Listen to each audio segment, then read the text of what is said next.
La première figure, commençons par celle-ci. Cette figure, un anniversaire.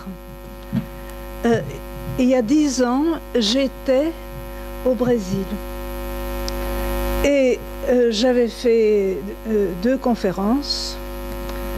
Et chaque fois, avant de faire ces conférences, je disais le grand exorcisme. C'était terminé, le colloque était terminé. Je m'étais dit, je peux me dispenser du grand exorcisme. Et nous voilà partis en voiture avec Anna Cristina Misiala, qui maintenant est aussi intéressée par le CEP. Et c'était elle qui conduisait. Elle faisait partie de l'organisation du congrès. Et moi, j'avais été adoptée par les Brésiliens parce que, comme je parle portugais,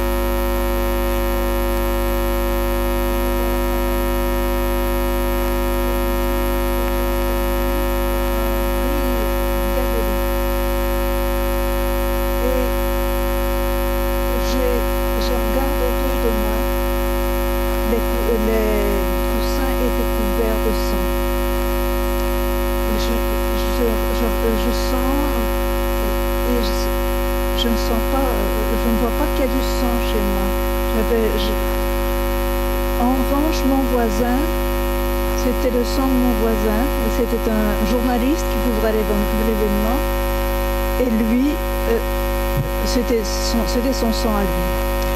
Nous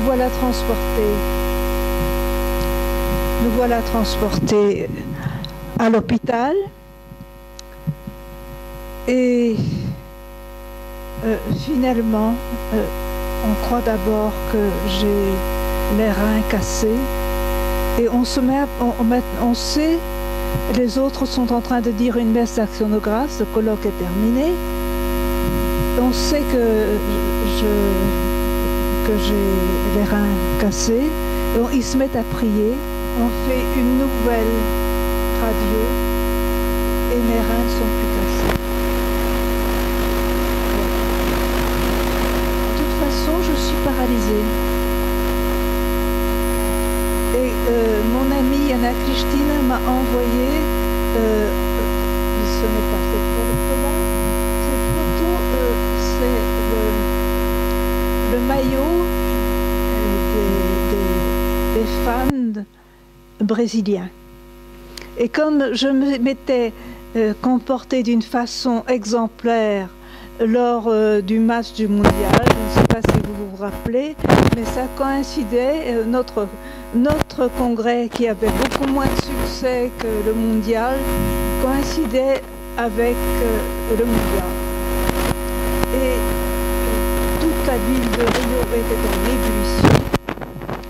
Et on se demandait ce que moi, qui venais de si loin, pensais, et il trouvait que j'avais un type allemand, et il pensait bien que j'étais pour les Allemands.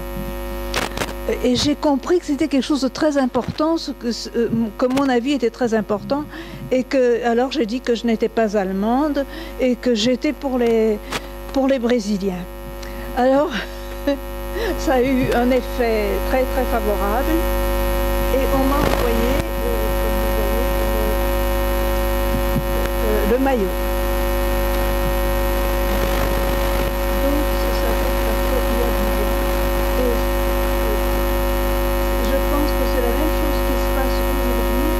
J'ai eu tant de difficultés pour venir jusqu'ici que je ne peux pas dire à quel point tout ça a été difficile.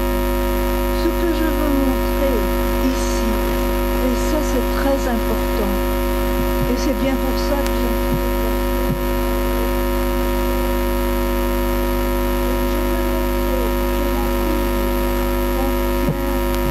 fais à mes message scientifique de très haut niveau que seuls les gens n'ont pu comprendre qu'aujourd'hui.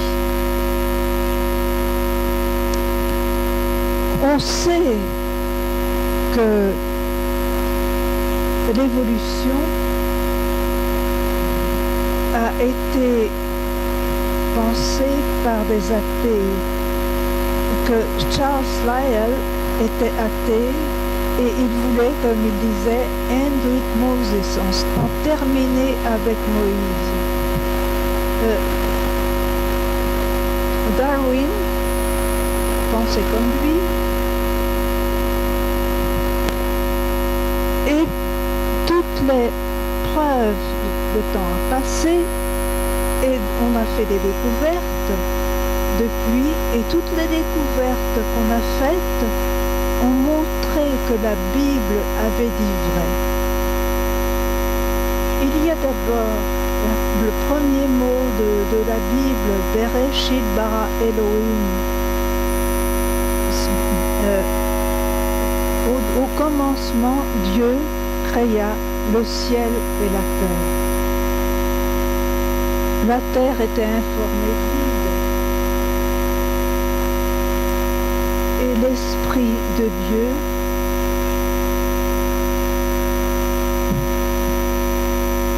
planait à la surface des eaux. On ne dit pas qu'il y avait de la terre. On dit que l'Esprit de Dieu planait à la surface des eaux.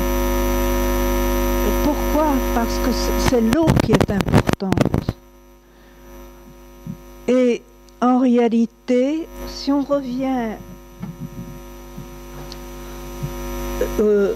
à l'épître de Pierre, il dit que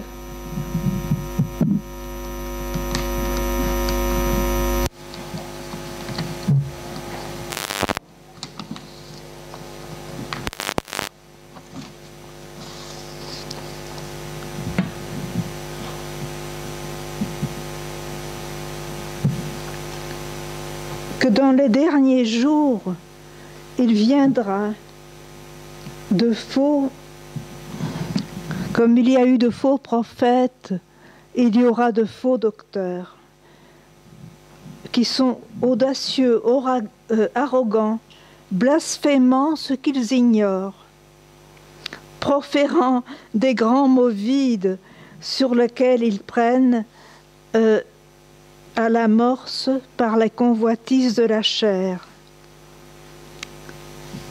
Ils leur promettent la liberté, ça vous dit rien, vous? Alors qu'ils sont esclaves de la corruption.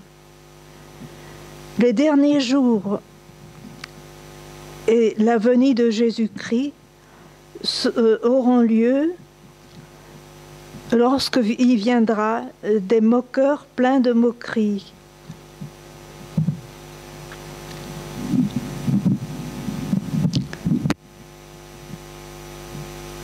Qui, vivant dans leur convoitise, ils diront: où est-elle la promesse de sa venue? Car depuis que nos pères sont endormis, tout demeure comme au commencement de la création. Il leur échappe volontairement qu'il y eut jadis des cieux et une terre formée de l'eau et par l'eau à la parole de Dieu, et que par ces mêmes causes, le monde d'alors périt, submergé par l'eau.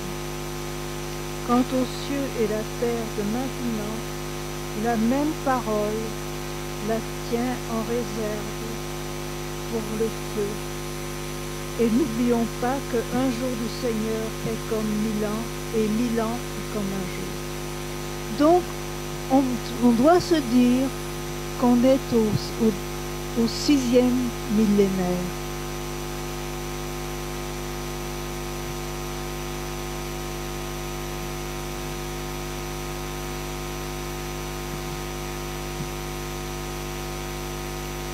Et donc, l'évolution, quand Lyell et Darwin ont conçu cette théorie de l'évolution, ils ne connaissaient pas les découvertes qu'on allait faire plus tard. Et notamment, ils ne connaissaient pas, et je regrette que je n'ai pas ici de document, les sondages sous-marins.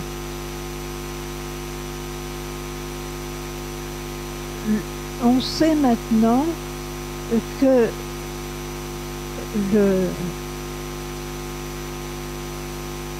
l'océan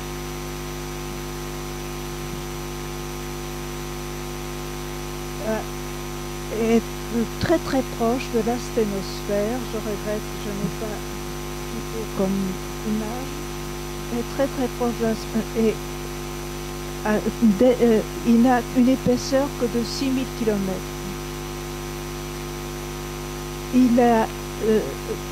Tout est formé d'une façon cataclysmique. Voyons l'autre photo, ce que ça donne. En réalité,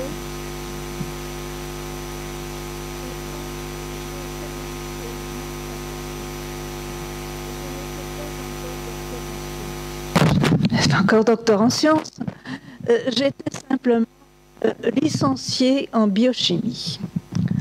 Et si on m'a choisi, c'est parce que l'INEAC, qui était la société, une société fondée par le roi, dans le but de promouvoir la fertilité des sols du Congo, qui était très pauvre,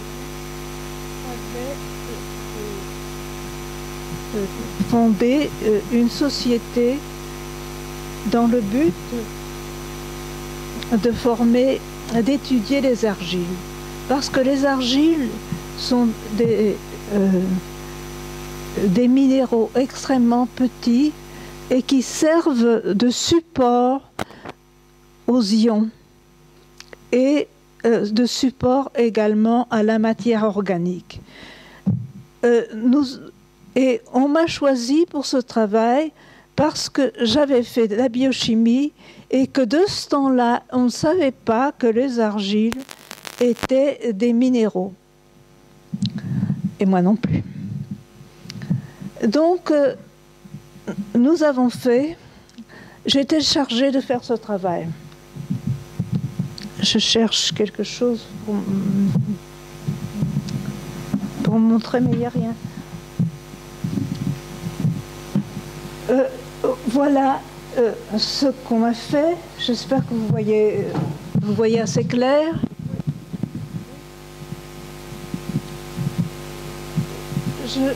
Chaque fois, mais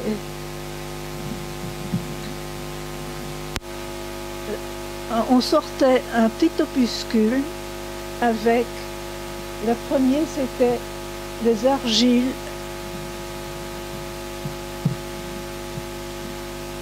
les argiles de la région des Ouélé. Là au-dessus, c'était le premier. Ah, merci. On le faisait, ça va mieux, hein, avec le prospecteur, celui qui faisait les analyses de routine, puis il y avait moi, et puis il y avait le chef du département qui n'avait jamais rien fait, mais qui signait. Alors, moi j'étais le numéro 2 dans le département. Donc, les Ouélé, le Haut-Ituri, Yangambi était le centre de recherche de l'INEAC. Mais si on avait créé ce labo en Belgique, c'est que l'INEAC avait été très généreuse et nous avait suréquipé d'un matériel extrêmement sophistiqué que personne n'avait en Belgique. Et qu'il était impossible de faire travailler. On ne peut pas travailler avec de pareils appareils en Afrique. Donc on nous envoyait les argiles et on nous envoyait, et les prospecteurs venaient me surveiller. Alors ça se passait comme ça, ils arrivaient et disaient voilà, on a trouvé ci, on a trouvé ça, et ils me tenaient vraiment, je ne pouvais pas leur échapper. Et outrepassant notre travail, qui était au fond de connaître la fertilité des sols, nous avons cherché à savoir comment ces argiles s'étaient formées. Et eux, ils avaient leur idée. Et moi, qui avais fait des études, eux, c'était des gens de terrain. Et moi, bon, mais j'avais ma licence en biochimie. Je leur disais, j'avais lu, moi, tout ce qu'on disait sur la formation de ces argiles. Et je leur disais, mais messieurs, ça s'est formé comme ci et comme ça. Et ils me regardaient d'un air moqueur et ils disaient, oui, mademoiselle, bien sûr. Peut-être que dans votre laboratoire, ça se fait comme ça, dans vos éprouvettes. Mais je vous jure que en Afrique, ça ne se passe pas comme ça. Venez voir. Et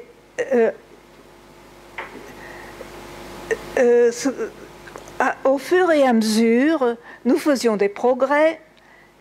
Et je leur avais dit, mais voilà, on va faire d'un côté ce que dit la littérature, et de l'autre côté, ce que vous me dites.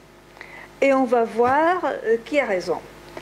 Et on a mis, ça s'est appelé la cuisine de Mademoiselle Gastuche, et tout le monde regardait ça avec mépris. Ça avait l'avantage, je faisais vieillir des gels très longtemps, ça ne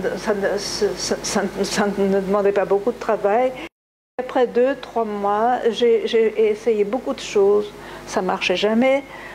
Et puis, je me suis aperçue qu'après beaucoup d'efforts, on y arrivait. Et c'était ce que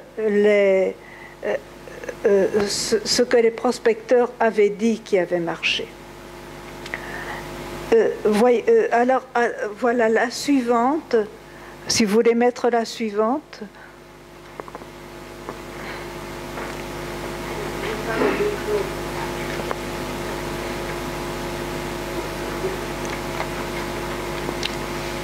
Ici, nous sommes, j'aurais peut-être revenir en arrière, une minute, excusez-moi. Nous sommes arrivés ici, d'abord, il faut quand même que je vous montre la région de Yangambi, qui est ici. C'était là notre centre de recherche. Et ici, nous arrivons dans la région des rifts.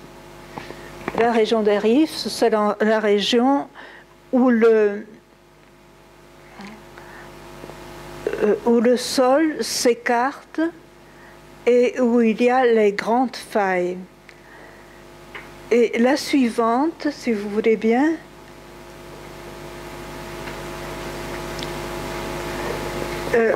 nous voilà dans la région des rifts et voilà la région du Kivu. Et ceci a été écrit, je ne sais plus quand. Voyons ce qu'on dit. Deux volcans sont encore en activité dans la région du Nord Kivu. Nous étudierons uniquement les sols formés aux dépens des cendres provenant du Nyamuragira. Là, voilà. Certaines éruptions particulièrement violentes ont émis des nuages de cendrées qui ont été transportés vers l'ouest par les Alivésés et qui se sont déposés sur un vaste territoire de plus de 3000 km² de forme elliptique dont le volcan constitue le foyer oriental. Le grand axe de l'ellipse, de quelques 150 km de longueur, est orienté est-ouest et est perpendiculaire à la dorsale congolaise.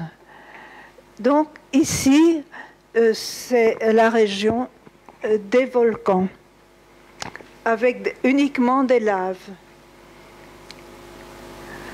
Vous avez ici la région de Goma. Maintenant, il y a eu de nouvelles éruptions. Le lac Kivu. Et de l'autre côté, vous avez Bukavu.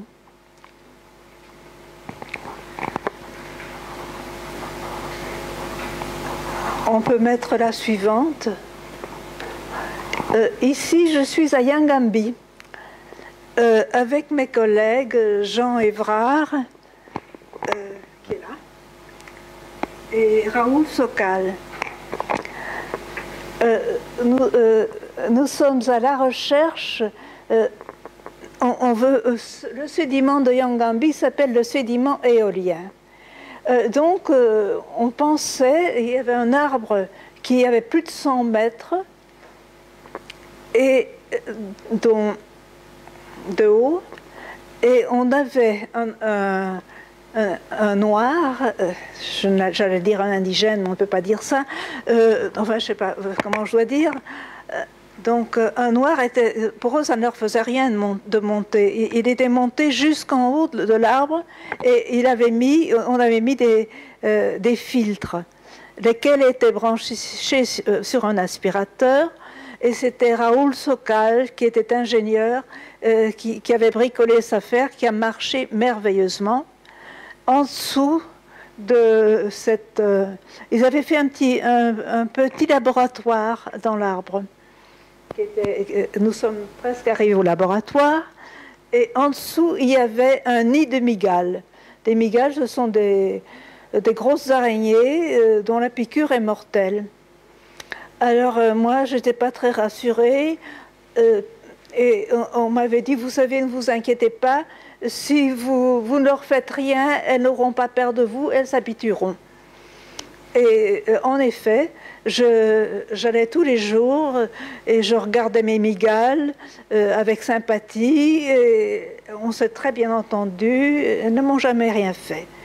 Et je dois dire aussi que les Noirs étaient très fiers de voir cette haute technologie à laquelle ils participaient. Je ne sais pas lequel était plus fier.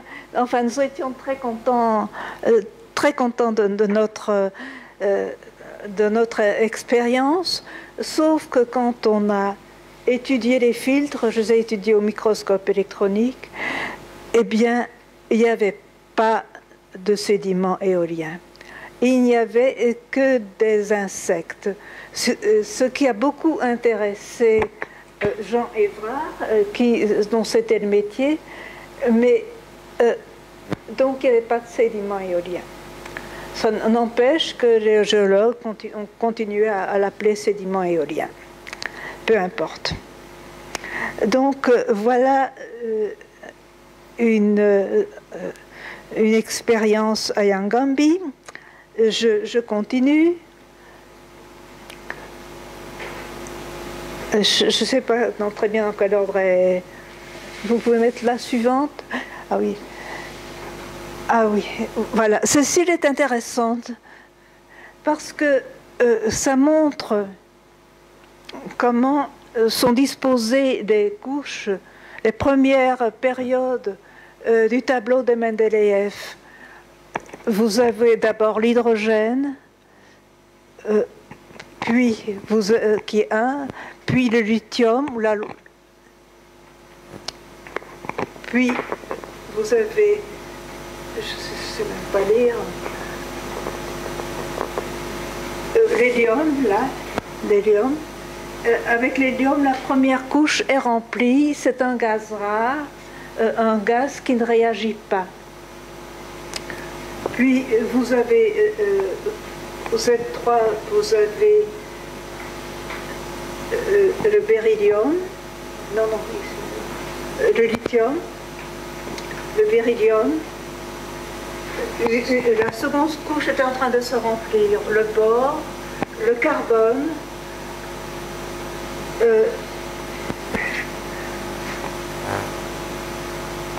l'azote, l'hydrogène, l'oxygène, le fluor et le néon, le nouveau gaz rare.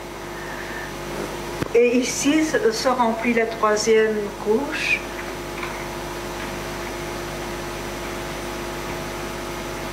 avec le sodium, le natrium, le magnésium, l'aluminium,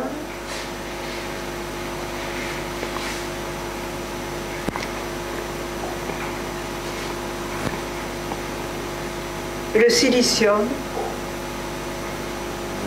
le phosphore, le soufre, le chlore et l'argon.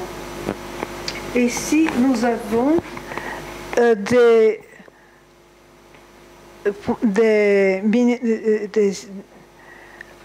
éléments qui nous intéressent. Vous avez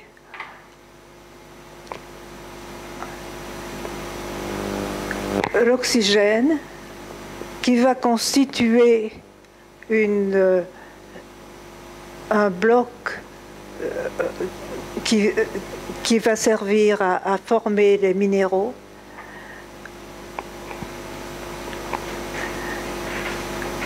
Vous avez l'argon, vous avez la fameuse méthode potassium-argon, vous avez l'argon qui est là, et le potassium qui est tout de suite ici en bas, on ne le voit pas encore.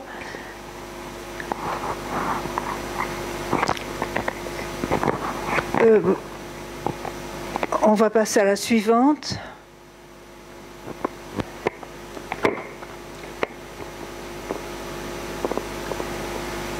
Alors, donc nous essayons de synthétiser les argiles.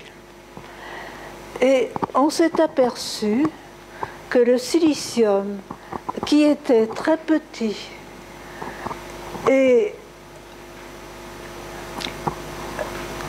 qui attirait à lui énormément de molécules d'eau, formait ce qu'on appelle une formation en iceberg. C'est-à-dire que tellement compact qu'on n'arrivait pas à s'en séparer. C'était la même chose pour l'aluminium, mais à un degré moindre. On n'avait pas encore les méthodes d'analyse par fluorescence X. Et je vous assure que doser ces éléments par gravimétrie était un véritable cauchemar. Les filtres se bouchaient, on n'y arrivait pas. En revanche, en milieu alcalin, le silicium devenait soluble. Malheureusement, c'était l'aluminium qui prenait la coordinance 4. Or, pour les argiles qu'on devait former, parce qu'on savait maintenant que la structure des argiles, parce que les livres dont on parlait d'argile venaient de sortir. Ralph K. Eiler, qui avait édité un livre magnifique, Colloid Chemistry of Silicate Minerals, était paru en 1955. J.W. Brindley en 1960.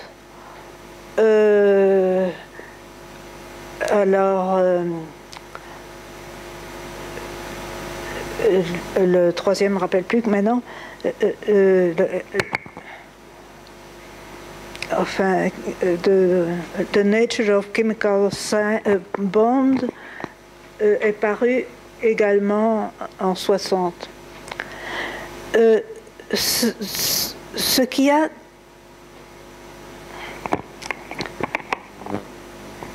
c'est-à-dire qu'au moment où je me familiarisais avec ces produits, apparaissaient les livres où on décrivait leur structure. Avant, ce n'était pas connu. On a vécu une période vraiment passionnante. Et quand en milieu alcalin, le silicium devenait soluble et commençait à former des anneaux. Bon, on passe à la suivante.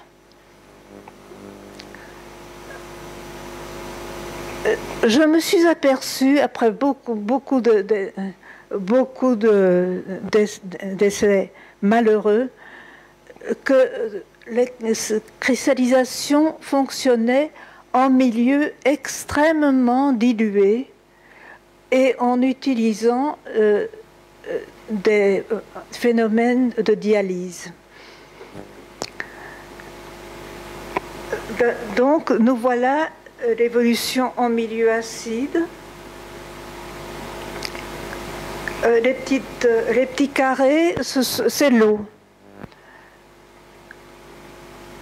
Il commence à se former un précipité impur et hydraté, et très hydraté. Et puis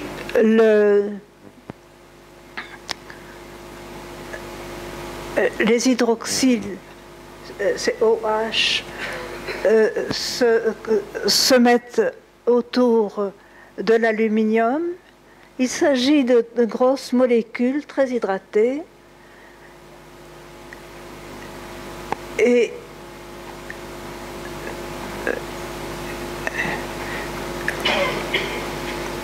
on est toujours en milieu dialysé, on expulse les ions inutiles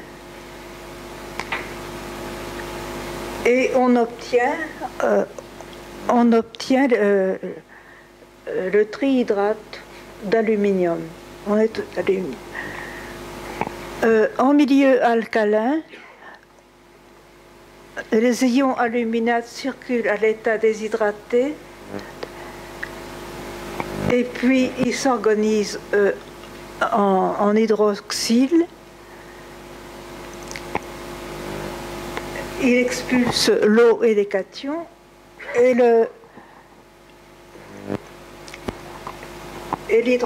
l'hydroxyde se forme.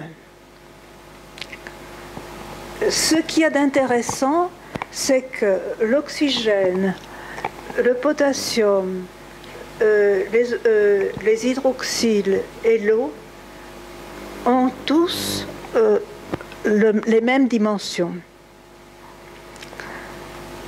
Ce qui va permettre de former ce qu'on va appeler un close packing.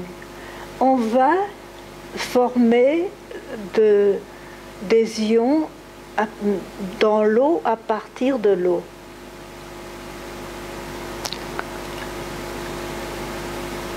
Et voilà ce que dit Pierre.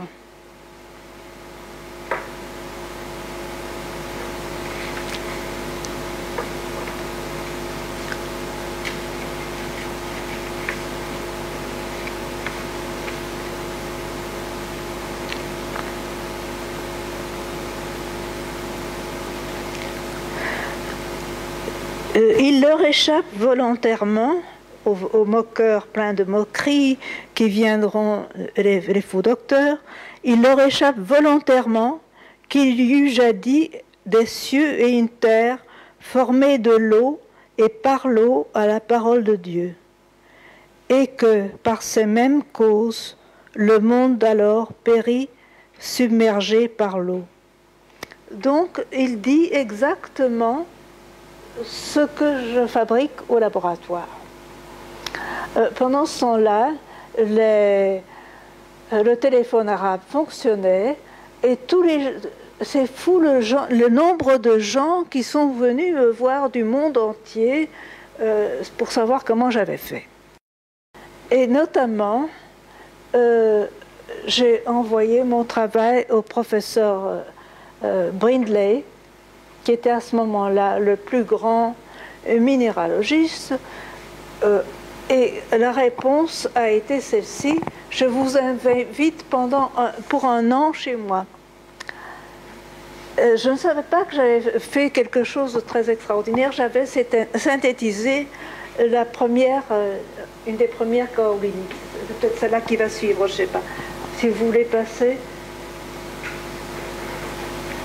Alors, ici, j'en suis à la biotite. pour montrer comment, grâce aux études de Linus Pauling, voilà, je retrouve le nom, on a pu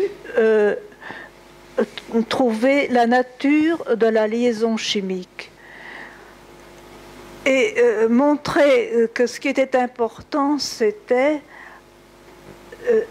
la coordinance. Il y avait une coordinance octaédrique et une coordinance tétraédrique. Le silicium était en coordinance tétraédrique et l'aluminium en coordinance octaédrique. Il y avait ils se formaient dans l'eau, mais grâce à l'eau. Et au fond, étant donné que j'étais biochimiste, j'avais étudié, ma thèse avait été déjà sur la dénaturation des protéines, et j'avais étudié l'hémocyanine d'escargot. Je ne savais pas si vous savez, mais ces animaux ont un sang bleu. Et quand je les dénaturais en chauffant, ils perdaient leurs propriétés. Eh bien, ici aussi, si je chauffais les minéraux, ils perdaient leurs propriétés. Pour ça, je ne dis pas toutes les méthodes dont je disposais, mais c'était aussi un langage codé que nous comprenions. Et si je ne vais pas vous fatiguer avec tout ça, disons que ce qu'il y a d'intéressant, c'est que la biotite, et tous les minéraux d'ailleurs, se forment par des ions O, OH, en close packing, comme on dit. Donc, je continue, voyons la suite. Ah oui, voilà, ça si, oui, revenez ici. J'oublie de dire que il y a un déséquilibre dans les charges qui fait que la biotite prend un ion potassium. L'ion potassium a la même taille que les oxygènes et les hydroxyles. Et donc,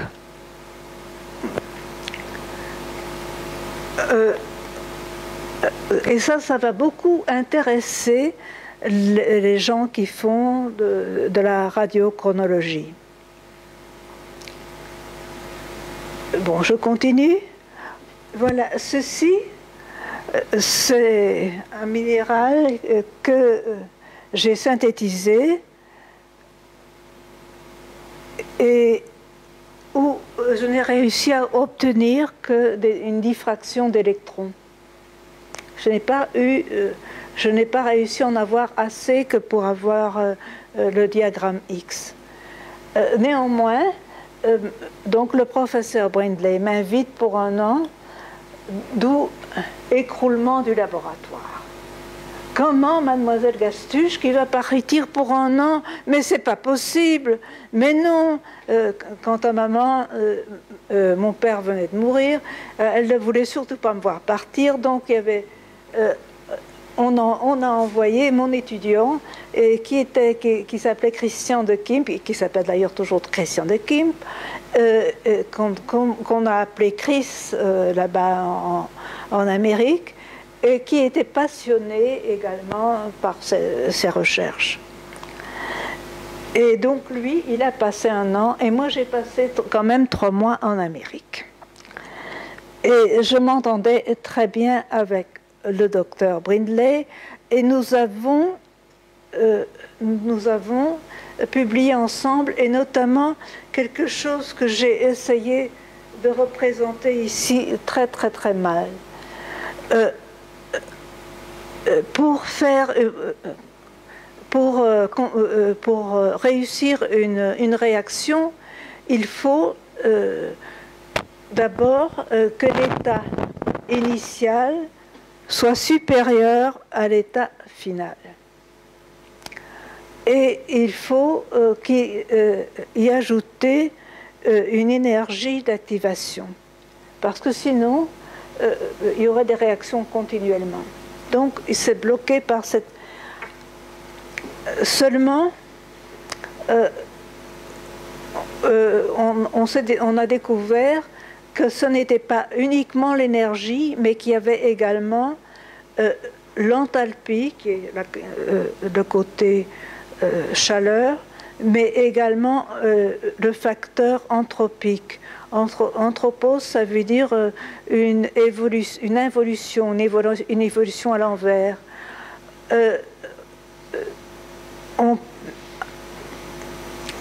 Ici, essayez vous-même, vous prenez un ordinateur, vous allez sentir qu'il est chaud, il perd de l'énergie.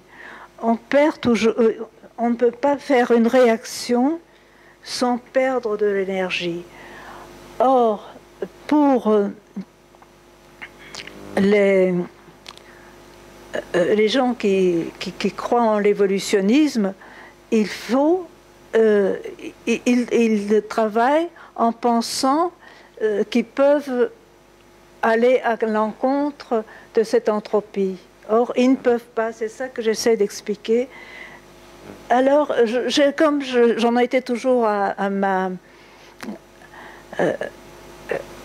mes études de biochimie, je savais que les biochimistes, quand ces réactions sur les enzymes, elles se faisaient parce qu'elles avaient déjà un patron. Et je me suis aperçue que ici aussi, j'avais trouvé la clé et je n'avais pas trouvé la serrure. Puis brusquement, j'ai compris que la serrure, c'était tout simplement l'eau. Il y avait une information dans l'eau qui permettait de former les ions, de former les argiles. Et cette information de l'eau était faite, comme le dit Saint Pierre, par l'eau, au moyen de l'eau. Qu'est-ce que je peux encore dire? Continuons. Donc ici, qu'est-ce qu'ils ont fait, les évolutionnistes? Ils ont fait l'impasse sur cette entropie. Alors, ici aussi, on vous cale toujours, oui, vous savez bien, les dinosaures, ils ne peuvent avoir que 110 millions d'années. Ce travail de Miller qui a trouvé quelques milliers d'années, ils en sont encore malades pour l'instant. Alors, finalement, on vous cale n'importe quand, n'importe où. Voilà, ce dinosaure, il a 200 millions d'années, ou quelque chose comme ça. Mais on ne vous dit jamais par quelle méthode ça a été mesuré. Or, les méthodes qui sont appliquées dans ce domaine, ce sont soit le C14, dont le temps de demi-vie est de 5730 ans, c'est du moins celle-là qu'on a choisie, parce qu'il y en a d'autres aussi. Hein. Et le potassium 40, dont le temps de demi-vie est de 11 850 millions d'années. Il est évident que si vous avez un temps de demi-vie de 11 850 années, vous aurez pour le même matériau un temps beaucoup plus long que celui par radiocarbone. Et alors, on s'aperçoit aussi, et ça c'est extrêmement important, qu'on ne date jamais les fossiles. Ce n'est pas les fossiles qu'on date. Ce qu'on date, ce sont les minéraux qui accompagnent les fossiles. Et ces minéraux sont d'origine volcanique. Et alors, on va voir la photo suivante. Je ne sais pas ce que ça va donner.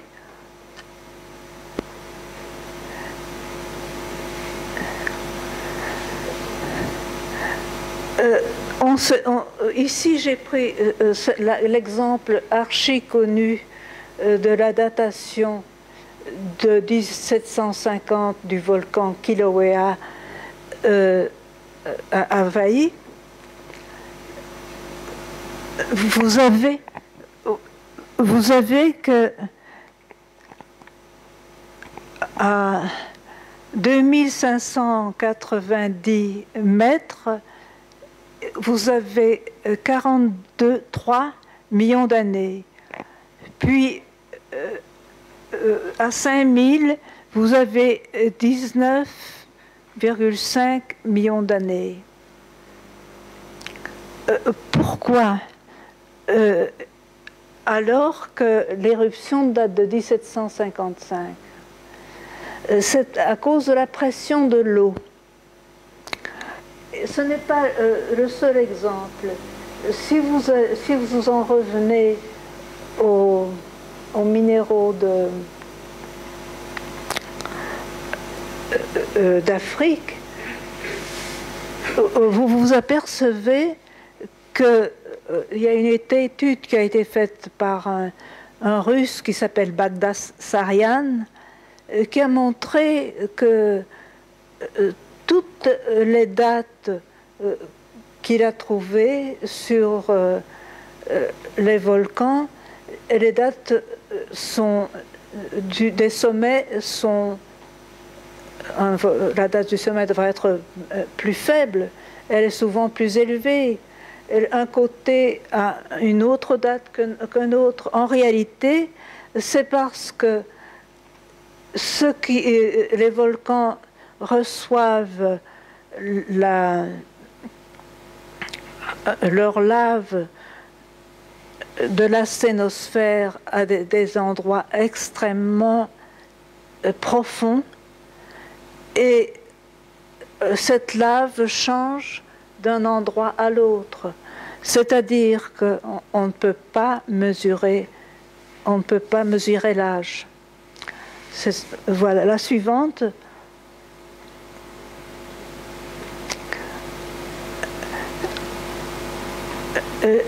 Ici, c'est l'âge uranium-thorium. Chaque fois, l'âge uranium-thorium est pratiquement 2 fois plus élevé que l'âge C14. On ne s'en fait pas trop. Encore une fois, ici, c'est une figure simplifiée d'une étude plus compliquée, où il dit aussi que si ces laves ont ces âges tellement bizarres, ce sont des âges historiques, c'est parce que ils viennent de couches profondes de la sténosphère, beaucoup plus vieilles. Et en effet, vous voyez, maintenant qu'on a eu ces expériences, ça ne semble plus tellement étonnant. L'acquis de 1783 à 92 000 ans, je vais seulement parler de Surtsey, qui n'existait pas. C'est une île qui est apparue en 1963 et qui avait 18 000 ans et qui maintenant est peuplée, pas d'hommes, mais d'animaux et de végétaux, et est en pleine prospérité. Donc, normalement, elle aurait dû avoir l'âge actuel.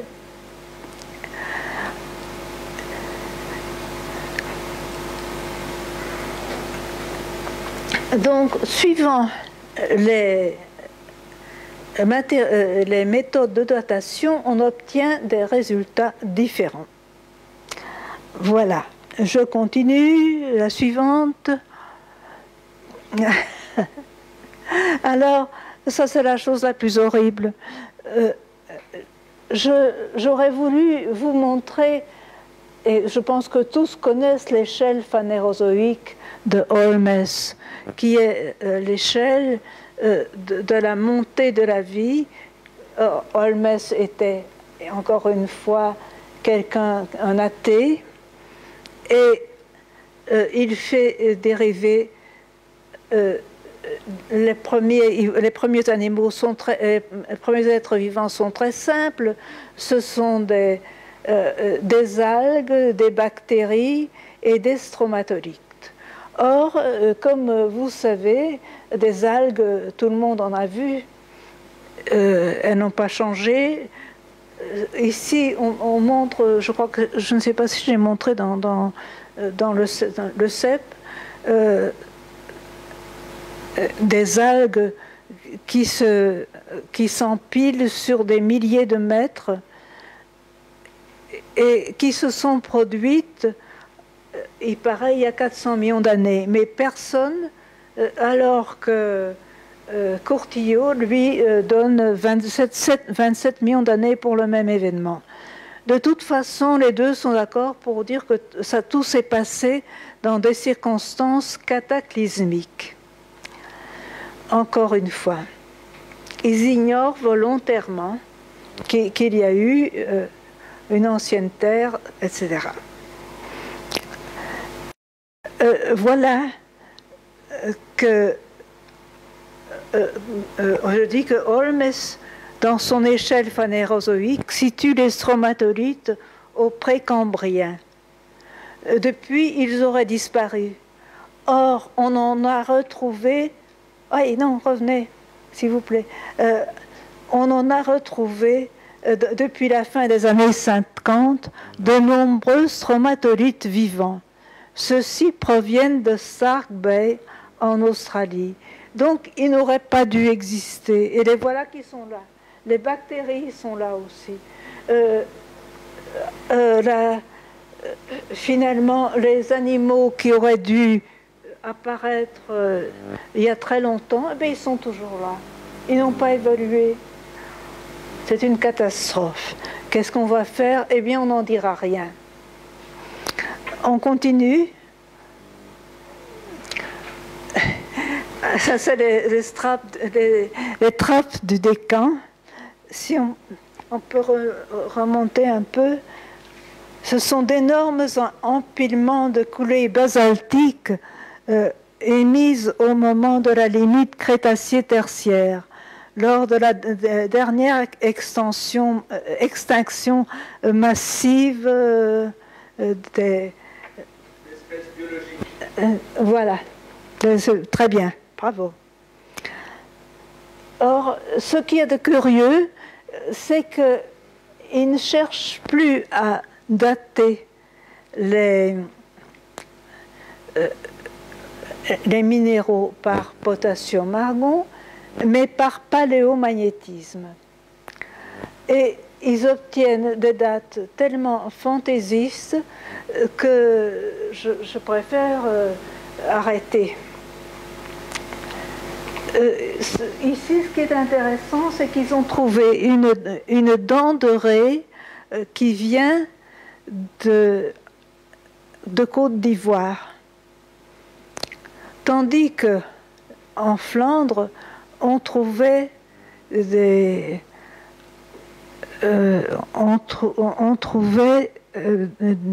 poissons qui venaient, je ne sais plus d'où ils venaient, excusez-moi, je ne me rappelle plus.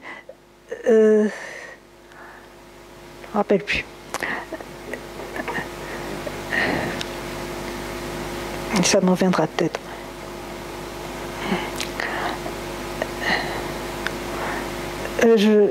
Donc, ce qui trouve bizarre, c'est que ces trappes qu'on va retrouver partout dans le monde se forment extrêmement vite. Faites la suivante, s'il vous plaît. Voilà, selon Vincent Courtillot, les âges des grandes trappes. voilà Yellowstone et Columbia, 16 millions d'années. Et là, nous allons retrouver l'éruption de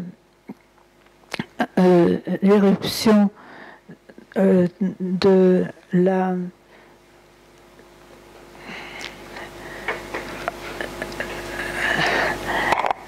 aidez-moi, je ne me rappelle plus l'éruption de hein?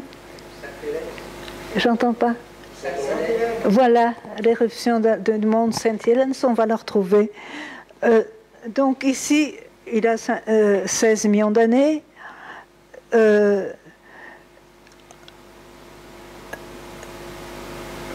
Et donc il se trouve des âges extrêmement précis, si on peut dire. Et quand on va voir d'autres publications, on trouve d'autres âges. Donc laissons tomber ces âges et voyons plus loin. La suivante, et voilà l'explosion du mont St. Helens.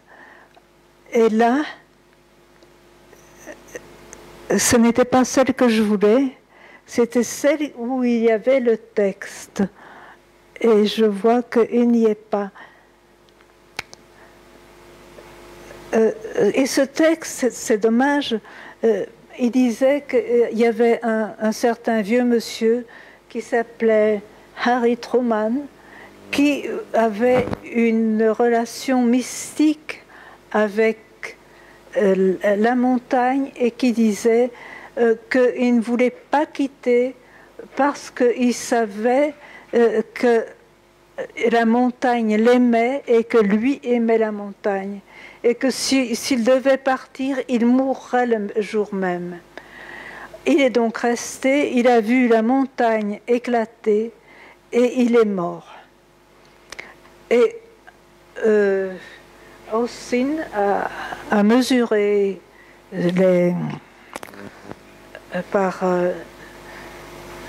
potassium-argon, a mesuré l'âge de ces laves et il a vu que elle avait un concentré, la lave avait 0,35 millions d'années, mais le concentré de pyroxène avait 1,8 million d'années.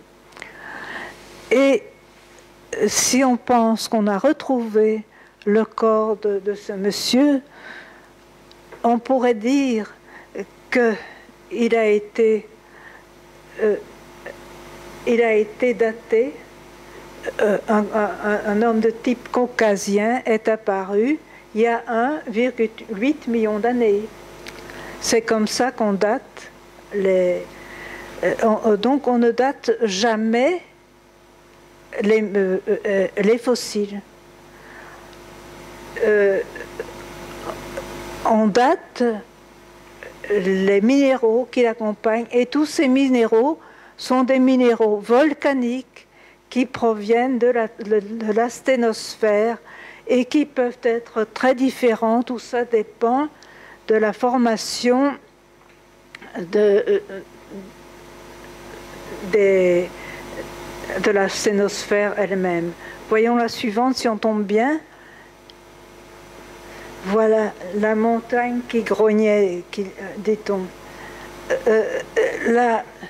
Le mont St. Helens est une toute petite explosion. Malgré tout, ça fait 500 fois Hiroshima. Ça nous donne un petit peu un frisson quand on pense que le monde doit être détruit par le feu. Mais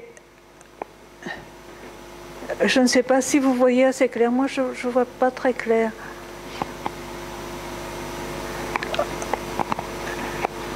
Vous voyez que Tamora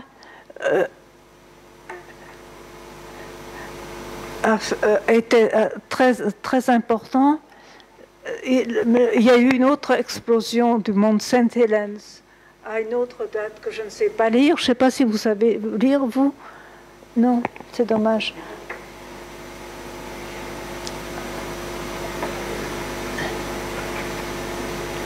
Enfin, il faut prendre les choses comme elles sont.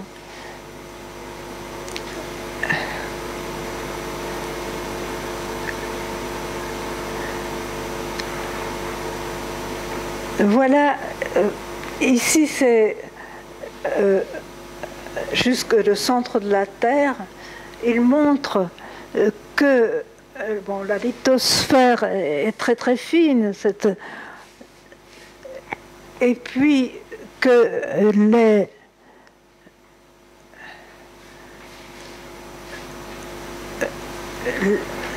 les laves viennent de chambres chaudes. Il appelle ça les points chauds, en très grande profondeur, et arrivent à une température extrêmement élevée. Alors j'ai oublié de dire dans mon exposé qu'à température extrêmement élevée, la silice devient très soluble et on forme des minéraux extrêmement en quelques secondes. C'est-à-dire que ce qu'on mesure à côté des fossiles, ce sont des formations qui proviennent de l'asténosphère à très haute profondeur et à très haute température. Et finalement, leur âge n'a rien à voir avec le temps. Voilà ce que je voulais dire. Et c'est ça qui est important, et c'est pour ça que je me suis traînée jusqu'ici.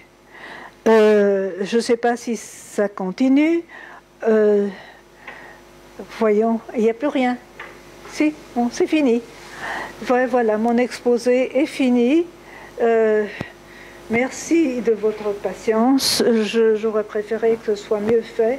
Je n'ai pas pu faire mieux. Voilà.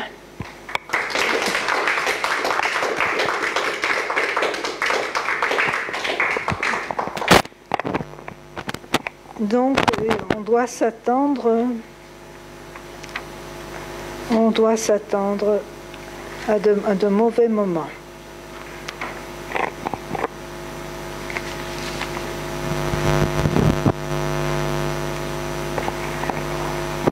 Que tout ce qui est dit dans l'Écriture à propos du déluge a une signification géologique certaine qu'on n'a pu comprendre que de nos jours, parce que du temps de Lyell, ces choses n'étaient pas connues. Ils ne connaissaient pas la carte des fonds des mers, ils ne connaissaient pas les conditions cataclysmiques, ils ne connaissaient pas la sténosphère, ils ne connaissaient rien de tout ça.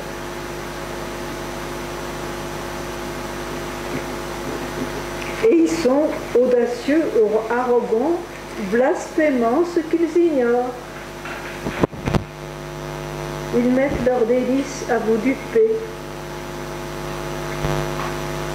proférant de grands mots vides, de sens. Ils prennent à l'amorce, par convoitise de la chair,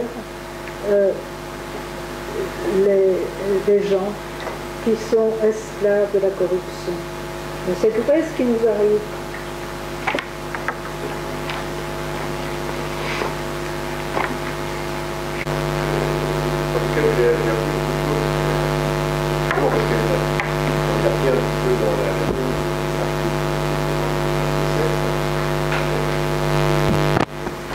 Le contexte avec les argiles africaines n'était pas donné dans l'article, et ça permet effectivement de mieux voir beaucoup de roches. Par définition, on croit que tout est vieux, et beaucoup de roches peuvent se former personnellement, et donc la notion d'âge n'amène que ça tout ça. On ne peut dater aucune. La notion de datation de roches volcaniques n'a pas de sens. N'a pas de sens. C'est ça qui est fondamental. Non, ça, c'est fondamental. Je reviens sur ce que effectivement, on ne date jamais aussi. Oui, c'est ça. C'est valable avec moi. La lame la plus proche, il peut être à 3 ou 4 km. Oui, c'est ça. Attention, en plus, parce que le fossile, en général, il n'est pas dans la lave, puisque la lave, la température à laquelle elle se suffit, détruire et tout. Donc le fossile, alors c'est peut-être le cas du fossile d'Aristoman, mais le fossile africain actuel, il est à plusieurs kilomètres de la lave fondale. Donc vous voyez à quel point, alors ça je pense que si on le grand public, c'est ça qu'il faut dire simplement de ce fait que les fossiles en général on les trouve dans des roches sédimentaires et on leur donne la date de roches volcaniques qui sont indiquées à la lave. Rien que ça, on voit bien qu'on n'est pas dans un domaine de sciences positives, on est dans un domaine de manipulation. Évidemment, il y en a d'autres aspects qui sont intéressants. Pourquoi néanmoins, on se sert de scientifiques de bonne volonté, parce que on a réussi à persuader les scientifiques eux-mêmes. C'est comme ils vivent dans cette vision du monde, ils ne la remettent pas. Alors, attendez, laissez-moi vous, si je puis me permettre, un petit mot. D'abord, ce poisson des Flandres, il venait d'Asie, figurez-vous. Mais c'est des choses. Alors aussi, les lacs salés du Tibet, tout le monde connaît maintenant les sels du Tibet qui sont tellement... Non, on ne connaissait pas ça au magasin bio. Eh bien... Attends, il y a un truc ici. Voilà, si, excusez-moi. Eh bien, les lacs à très haute altitude au Tibet, ce sont des lacs salés. Et si vous permettez, je vais vous lire ce qu'a dit Stephen Hawking. Vous savez qui c'est, parce qu'il a eu beaucoup... il a été très, très, très apprécié par notre pape Benoît XVI. Je lis ce que j'ai écrit. Le professeur Stephen Hawking, né à Oxford en 1942, que l'on considère comme un génie, est atteint d'une grave maladie qui l'oblige à se déplacer en chaise roulante et à communiquer par synthétiseur vocal.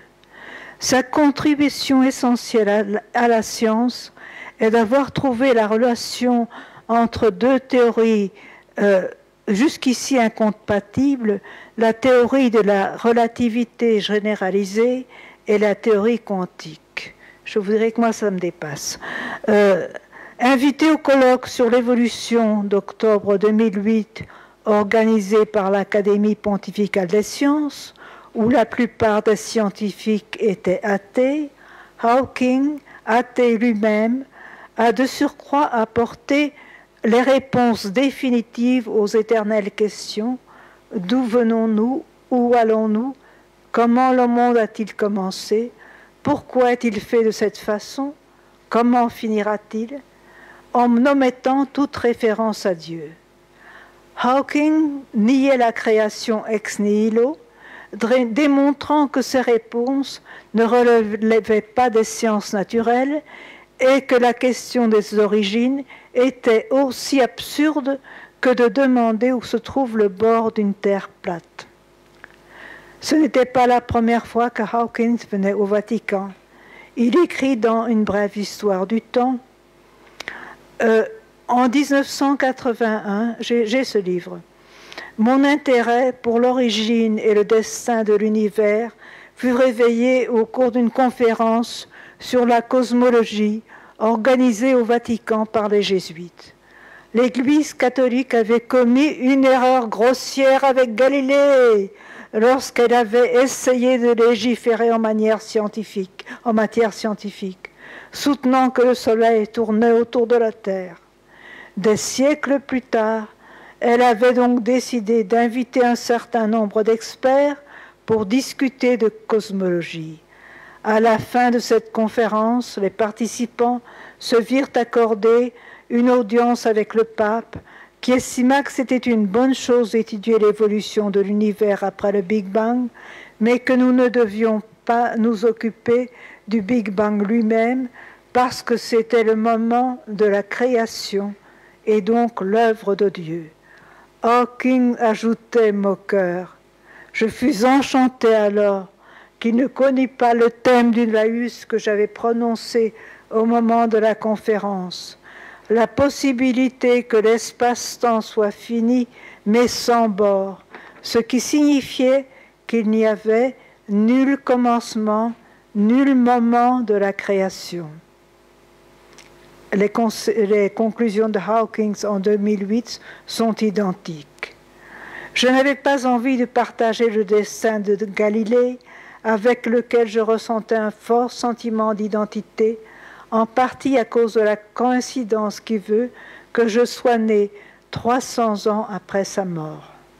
Benoît XVI accueillit chaleureusement Hawking au colloque de 2008 et les médias retirent sa conclusion athée, qui devint le principal message de la conférence, ceci que bien que le pape ait, à la déception quasi générale, refusé d'avaliser la théorie de l'évolution.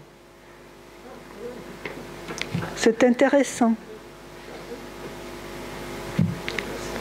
Ce qu'il veut, d'ailleurs, il y a dans un set de l'école, le contenu de Pascal Guerpouche, qui a assisté au résultat de la émission.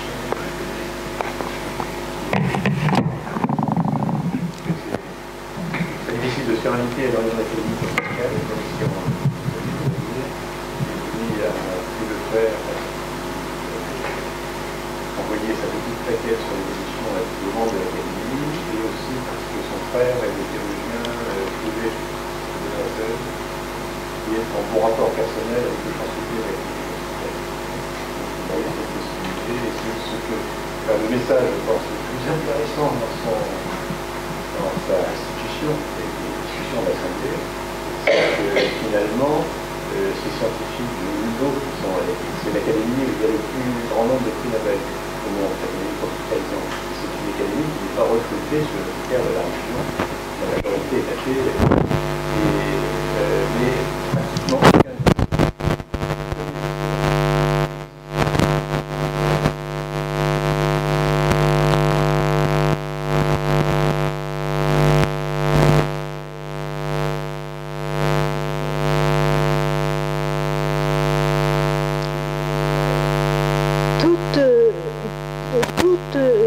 Les déterminations scientifiques sont en faveur de la création ex nihilo et sont en faveur de ce que dit la Bible. Mot à mot, la Bible a un sens scientifique vraiment, que je crois que maintenant je peux développer. Et le point essentiel,